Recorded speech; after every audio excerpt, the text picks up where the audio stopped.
कांग्रेस की tool kit का खुलासा होने के बाद कांग्रेसी यूं तो मना कर रहे हैं और कह रहे हैं कि साहब ये संबित पात्रा ने जो प्रेस कॉन्फ्रेंस करके कांग्रेसी टूल किट कहा है वो हमारी नहीं है, वो तो फर्जी है, हमने ऐसा नहीं कहा वैसा नहीं कहा। लेकिन अब कांग्रेसी जिस तरह की भाषा का इस्तेमाल कर रहे हैं उससे ये क्लियर होता जा रहा है कि वो टूल किट की भाषा बिल्कुल कांग्रेस की ही थी। क्योंकि अब देखिए कि मध्य प्रदेश से जो पूर्व मुख्यमंत्री हैं कमलनाथ सिंह, उनका एक वीडियो लीक हुआ है और वो एक पत्रकार से बात कर रहे हैं ऑनलाइन, और वो पत्रकार बात कर रहा है वीडियो कॉन्फ्रेंसिंग के जरिए। तो पत्रकार पूछता है कि अब क्या करना चाहिए, तो वो उसको सलाह दे रहे हैं किसान आंदोलन को लेकर। वो पत्रकार को कह रहे हैं कि ये मौका है आग लगाने का और ऐसे में आग लगानी चाहिए।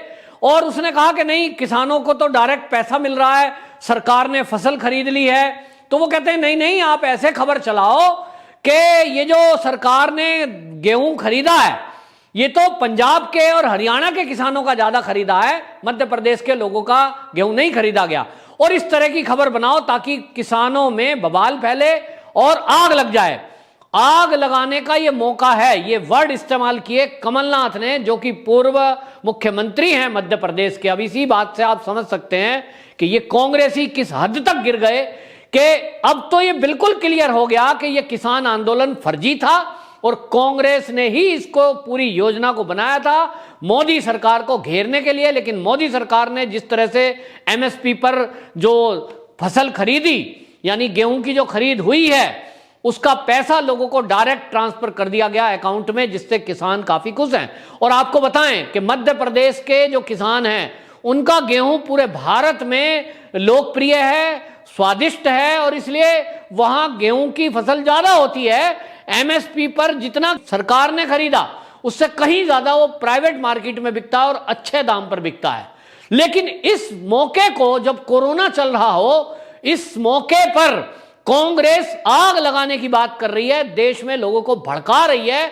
और किस तरह से भड़का रहे हैं, तो कमलनाथ की एक और आपको बताएं बात क्लियर हुई। वो कहते हैं कि एक वीडियो में वो कह रहे हैं कि भारत का क्या हाल हो गया है, इस समय चारों तरफ कोरोना फैल रहा है और ये कोरोना में भारत की एक पहचान बनी है, भारतीय कोरोना के लेकर, और पूरे भारत का नाम अब कोरोना हो गया है, भारतीय कोरोना हो गया है। मतलब वो वीडियो में बार बार कई बार ये जो इस समय कोरोना वायरस है जिसके लिए चीन को जिम्मेदार ठहराया जा रहा था, लेकिन WHO की गाइडलाइन थी कि किसी भी शहर या देश का नाम वायरस से नहीं जोड़ा जा सकता। लेकिन ये कांग्रेसी हैं कि उसको भारतीय वायरस बताने पर तुले हुए हैं। और यही उस बात ये उस पत्र में लिखी हुई थी जिसका खुलासा संबित पात्रा ने किया। यदि कांग्रेसियों की वो जो टूल किट का खुलासा संबित पात्रा ने किया था वो फर्जी थी, तो मैं राहुल गांधी जी से पूछना चाहता हूं कि कमलनाथ की ये वीडियो जिसमें वो बार बार इस कोरोना महामारी की जिम्मेदार को भारतीय वायरस, भारतीय कोरोना वायरस बोल रहे हैं, ये क्यों बोल रहे हैं? एक जैसी भाषा, एक जैसी बात कैसे हो सकती है? यदि आपने एक टूल किट तैयार नहीं करी तो वैसी ही भाषा राहुल गांधी बोल रहे हैं, वैसे ही प्रियंका बोल रही है, जैसे कांग्रेस के कई नेता बोल रहे हैं। आखिरकार एक जैसी लाइन, एक जैसी भाषा ऐसे कैसे हो सकती है? भारत को खुद ही बदनाम करने में लगे हुए हैं। दूसरी तरफ आपको एक और बताऊं कि इन्होंने आंकड़े जारी किए कमलनाथ ने, और आंकड़े जारी करते हुए मध्य प्रदेश सरकार के जो आंकड़े हैं वो कहते हैं कि अभी तक कोरोना से जो मौतें हुई हैं मध्य प्रदेश के अंदर वो हुई है 7,315। लेकिन कमलनाथ अपने ही आंकड़े जारी करते हैं और वो ये कहते हैं कि मैं लाशों को गिन रहा हूं, अभी तक 1 लाख से ज्यादा लोगों की मौत कोरोना से हुई है। वो कहते हैं टोटल मौत अभी तक 1,27,000 हुई है 3-4 महीने में, लेकिन इसमें 1 लाख कोरोना से हुई है। अब ये जो आंकड़ा है, ये जब सरकारी आंकड़ा जो हॉस्पिटल के जरिए है, जो प्राइवेट घरों में इलाज कर रहे हैं उसके आंकड़े हैं, और शमशानों के आंकड़े, नगर पालिका के आंकड़े जो गवर्नमेंट के पास आते हैं, उसके बाद गवर्नमेंट ने जो डे बाय डे अपडेट है उसके तहत बताया कि 7,315 मौत अभी तक हुई हैं। तो सवाल उठता है कमलनाथ 1 लाख मौत क्यों बता रहे हैं? आखिरकार इन कांग्रेसियों के दिमाग में ये क्यों आ रहा है कि मौत के आंकड़े बढ़ा चढ़ा के बताने से ये भारत को बदनाम करके इनको क्या हासिल हो जाएगा? ये सवाल है एक। और इसीलिए लग रहा है कि वो जो टूल किट थी, उस टूल किट का जो उद्देश्य है, जिस तरह से वो कुंभ को टारगेट कर रहे थे, आखिरकार मंशा क्या है? मतलब हिंदू संस्कृति को बदनाम करें, हिंदुओं को बदनाम करें, मोदी सरकार को उससे जोड़ें कि मोदी ने उसकी परमिशन क्यों दी, जबको आपके बताएं कि कुंभ का जो मेला था उसकी भी याचिका रोकने के लिए उत्तराखंड की हाईकोर्ट में अपील की गई थी और उत्तराखंड हाईकोर्ट ने गाइडलाइन जारी करते हुए कि सरकार को कहा था कि ये चीजें होनी चाहिए, इसके साथ दिशा निर्देशों के साथ वो हाई कोर्ट के निर्देश के बाद मेला हुआ था और वो जो गाइडलाइन कोर्ट ने डिसाइड की थी वो सरकार ने पालन की। उसके बारे में जब न्यायपालिका कुछ नहीं बोल रही तो ये कांग्रेसी उस कुंभ को बदनाम करने में क्यों लगे हुए हैं? केवल और केवल एक मानसिकता दिखती है कि इनको केवल हिंदू संस्कृति, हिंदू मान्यता और हिंदुओं से चिढ़ है। इसमें कमलनाथ हो चाहे राहुल गांधी हो, ये सब देखने को मिलता है। दूसरी तरफ आप देखिए, मध्य प्रदेश में एक वीडियो वायरल हुई और वो खबरों में भी काफी चर्चा में रही कि जिस तरह से टूल किट में बताया गया कि आप बेड एक्वायर कर लीजिए हॉस्पिटल के और फिर आपको एक ट्वीट आएगा, उस ट्वीट में रिक्वायरमेंट की जाएगी कृपया मेरी मदद करें और वो कांग्रेस से मदद मांगी जाएगी, तब आप कहना ओके हम मदद कर रहे हैं।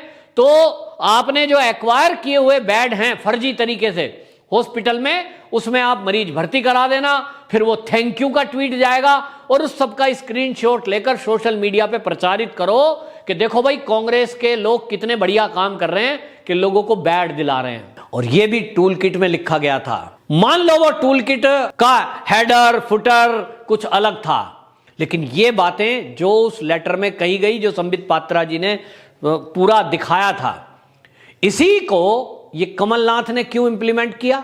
मध्य प्रदेश में भी यही हो रहा था कि कांग्रेसी लीडर ट्वीट कर रहे थे, ट्वीट करवा रहे थे और बेड देने के नाम पर एक महिला का वीडियो ऑडियो वायरल हुआ, वो मांग रही है बेड और उसको फिर बेड दिला रहे हैं। तो ये सब फर्जीवाड़ा, ये सब बेडों का फर्जी तरीके से बुक करना, आखिरकार मंशा क्या थी? अब तो ये साफ साफ दिख रहा है कि दिल्ली एनसीआर और जहां जहां इन कांग्रेसियों की ये साजिश चली होगी। अब आप देखिए, अभी उस टूल किट का खुलासा हुए लगभग 1 हफ्ता हुआ है, 4-5 दिन में आप देखेंगे ना ऑक्सीजन की देश में कमी है, ना बेड की कमी है, ना मौतों इतनी ज्यादा हो रही, हाई मरी हो रही है। अचानक से मौतों का आंकड़ा कम कैसे हो गया? कोरोना के पीड़ित मरीजों का आंकड़ा कैसे कम हो गया? रेमडेसिविर की कालाबाजारी कैसे कम हो गई? ऑक्सीजन की पूर्ति कैसे हो गई? ये सब कब हुआ?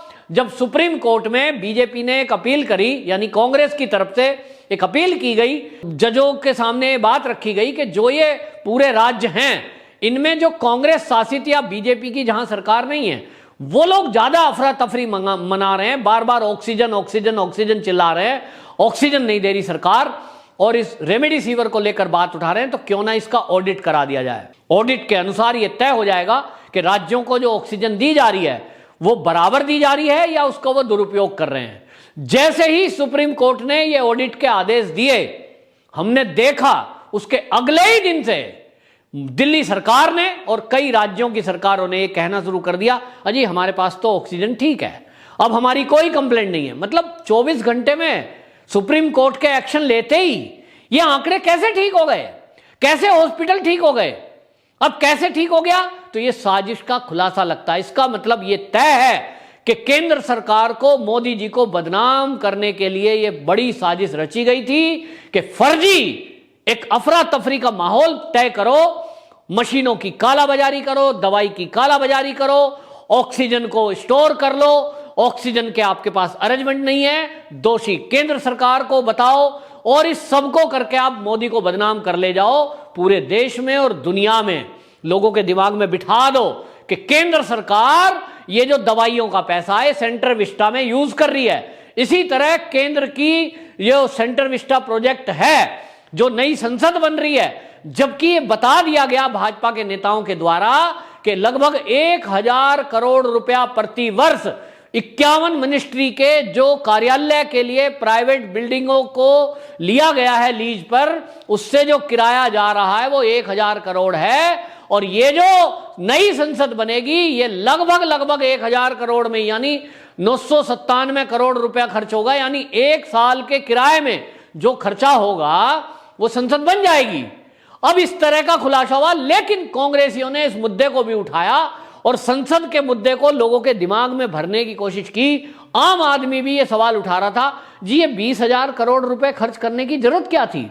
20,000 करोड़ भी अगर खर्च हुआ तो 20 साल में ये बात पूरी हो जाएगी, लेकिन 20,000 करोड़ उसका अभी बजट किसी को नहीं पता कितना पैसा खर्च होगा। तो 20,000 करोड़ का आंकड़ा आया कहां से?